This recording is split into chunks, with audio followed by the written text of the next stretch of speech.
saya Amanda Riva Alexandria Penyompu dengan NIM 2406085011012. Saya berasal dari Prodi Pendidikan Antropologi dari Universitas Negeri Makassar. Pada video kali ini saya akan menjelaskan mengenai materi teori feminisme postmodern menurut Judith Butler. Teori feminisme postmodern Judith Butler berfokus pada kritik terhadap pandangan bahwa identitas gender adalah sesuatu yang dialami atau tetap. Pemikirannya yang paling berpengaruh tertuang di dalam bukunya, yaitu Gender Trouble pada tahun 1990. Berikut adalah poin-poin pemikiran Butler. Yang pertama yaitu gender sebagai performativitas. Butler berargumen bahwa gender bukanlah identitas batinia yang kita miliki sejak lahir, melainkan sesuatu yang kita lakukan. Gender terbentuk melalui pengulangan tindakan, cara berbicara, berpakaian, dan tindak laku yang kita lakukan, yang sesuai dengan norma sosial. Kita menampilkan gender secara terus-menerus hingga hal tersebut terlihat alami. Yang kedua yaitu dekonstruksi perbedaan seks dan gender. Konstruksi perbedaan seks dan gender. Jika feminisme gelombang kedua membedakan antara seks biologis dan gender konstruksi sosial, Butler melangkah lebih jauh. Ia berpendapat bahwa seks biologis itu adalah sendiri atau konstruksi.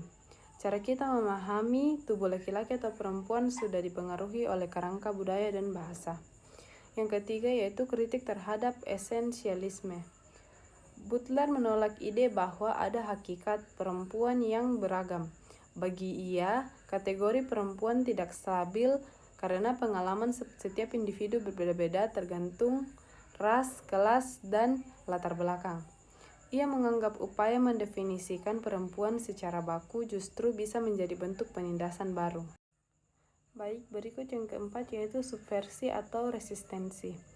Karena gender adalah sebuah pertunjukan atau performativitas, Butler melihat adanya peluang untuk resistensi dengan melakukan tindakan yang mendobrak norma gender konvensional, misalnya melalui budaya, drag, atau identitas queer. Seseorang dapat menunjukkan bahwa kategori gender itu cair dan tidak mutlak. Yang kelima, heteroseksualitas wajib. Ia mengkritik bahwa sistem sosial yang memaksakan kaitan logis antara seks, gender, dan hasrat, misalnya lahir laki-laki, maskulin, dan harus menyukai perempuan. Butler ingin meruntuhkan asumsi bahwa heteroseksualitas adalah satu-satunya standar normal dalam masyarakat. Baik, selanjutnya kita tambahkan beberapa poin-poin lagi mengenai teori tersebut. Yang pertama yaitu matriks heteroseksual. Butler menggunakan istilah ini untuk menjelaskan grid atau pola yang memaksa manusia untuk masuk ke dalam kategori tertentu. Masyarakat menganggap bahwa jika tubuhnya laki-laki dalam kurung seks, maka ia harus maskulin dalam kurung gender, dan secara otomatis harus menyukai perempuan dalam kurung desire. Butler berargumen bahwa hubungan logis antara seks, gender, dan hasrat ini adalah konstruksi sosial kekuasaan untuk mempertahankan norma heteroseksualitas sebagai satu-satunya hal yang dianggap normal. Berikutnya yang kedua adalah kritik terhadap subjek dalam tanda kutip perempuan dalam politik. Biasanya gerakan feminisme berjuang atas nama perempuan. Namun Butler bertanya, siapa sebenarnya yang dimaksud dengan perempuan? Ia merasa bahwa jika feminisme mencoba mendefinisikan identitas perempuan secara baku, mereka justru mengecualikan perempuan yang tidak cocok dengan definisi tersebut. Dalam kurung misalnya perempuan trans, perempuan kulit hitam, atau perempuan dari kelas pekerja, balas kurung.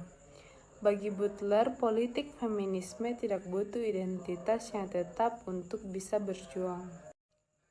Yang ketiga yaitu bahasa dan kekuasaan dalam kurung diskursus.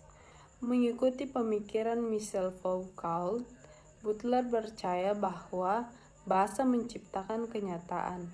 Saat seseorang dokter berkata, "Ini bayi laki-laki," saat kelahiran itu bukan sekedar pernyataan medis, melainkan tindakan performatif yang mulai memaksakan identitas gender dan norma sosial kepada bayi tersebut sejak detik pertama. Yang selanjutnya, keempat, yaitu agensi melalui tanda kutip repetisi yang gagal. Jika gender adalah pengulangan tindakan, maka manusia memiliki agensi dalam kurung kemampuan bertindak. Namun agensi ini bukan berarti kita bebas memilih gender seperti memilih baju. Agensi muncul ketika kita gagal atau sengaja menyimpang dalam mengulang norma tersebut. Contohnya, seseorang yang secara biologis laki-laki tetapi menampilkan feminim yang ekstrem sedang mengacaukan. Dalam kurung troubling, pemahaman masyarakat tentang apa itu laki-laki. Yang kelima, pengakuan politik. Butler sangat peduli pada kehidupan yang layak dijalani. Ia berargumen bahwa karena masyarakat hanya mengakui mereka yang masuk dalam kotak gender tradisional, mereka yang berada di luar kotak tersebut, di dalam kurung non-binar queer, sering dianggap tidak nyata atau tidak berhak dalam perlindungan hukum. Teorinya bertujuan untuk memperluas ruang identitas yang berbeda bisa diakui dan hidup dengan aman. Contoh kasus nyata untuk memahami teori Judith Butler biasanya berkaitan dengan bagaimana seseorang meruntuhkan kaitan alami antara tubuh, peran sosial, dan identitas.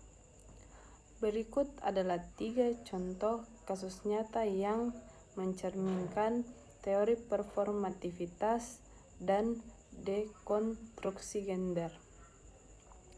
Yang pertama, budaya drag performance. Dalam kurung contoh utama Butler balas kurung. Dalam buku Gender Trouble, Butler sendiri menggunakan drag queen sebagai contoh terbaik. Kasusnya, seorang laki-laki yang berdandan dan berperilaku sangat feminim di atas panggung. Penjelasan teorinya, drag menunjukkan bahwa feminitas hanyalah kostum dan serangkaian tindakan yang bisa dipelajari. Ketika seorang laki-laki bisa tampil lebih perempuan daripada perempuan asli, itu membuktikan bahwa gender bukan generasi yang berasal dari biologi, melainkan performativitas tindakan yang diulang-ulang. Ini merusak ilusi bahwa ada gender yang asli. Yang kedua adalah atlet dengan konteksi intersex. Kasus Chester Semenya. Chester Semenya adalah penari olimpiade yang memiliki kadar testosteron tinggi yang secara alami. Kasusnya, otoritas olahraga memaksanya melakukan tes medis untuk membuktikan apakah dia benar-benar perempuan dan memintanya minum obat penurun hormon agar bisa bertanding di kategori perempuan. Penjelasan teorinya, kasus ini membuktikan poin Butler bahwa seks biologis pun adalah konstruksi medisi dan hukum masyarakat merasa tidak nyaman jika seorang laki-laki tidak masuk ke dalam kotak binar dalam kurung laki-laki atau perempuan balas kurung. Upaya medis untuk memperbaiki atau mengkategorikan tubuh semenya adalah bentuk kekuasaan yang memaksa tubuh agar sesuai dengan matriks heteroseksual. Berikutnya yaitu penggunaan kata ganti atau pronouns Di banyak negara dan komunitas, individu non-biner memilih menggunakan kata ganti netral. Kasusnya, seseorang yang lahir sebagai perempuan tetapi menolak dipanggil mbak atau she dan memilih identitas yang tidak terkait pada oposisi benar laki-laki atau perempuan.